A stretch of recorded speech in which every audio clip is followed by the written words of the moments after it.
আপনারা তো চাঁদাবাজদের হাত আপনারা আটকাইতে পারেন নাই, একটা চাঁদাবাজকেও আপনারা শাস্তির আওতায় আনেন নাই, ঘুষ দুর্নীতি বন্ধ করেন নাই, বরঞ্চ তার মিটার আগের থেকে বেড়ে গেছে। যদি এই অবস্থা জারি থাকে তাহলে জনগণের জায়গায় তার ভাগ্য নিয়ে কুমড়ি খাবে।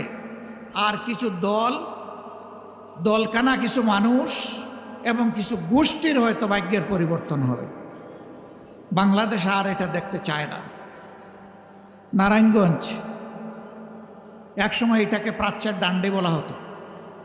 এটা ছিল শিল্পের রাজধানী, ঢাকা ছিল প্রশাসনিক রাজধানী, নারায়ণগঞ্জ ছিল শিল্পের রাজধানী, চট্টগ্রাম ছিল বাণিজ্যিক রাজধানী। ঢাকার জায়গায় আছে। নারায়ণগঞ্জ তার গৌরব হারিয়ে ফেলেছে, বরঞ্চ মাঝখানে এটা সন্ত্রাসের রাজধানী হিসাবে পরিচিত হয়েছিল। তো কি আপনাদেরই ছেলে, তার হত্যার বিচার কি এই নারায়ণগঞ্জের মানুষ আজ পর্যন্ত পেয়েছে? পায়নি। শুধু কি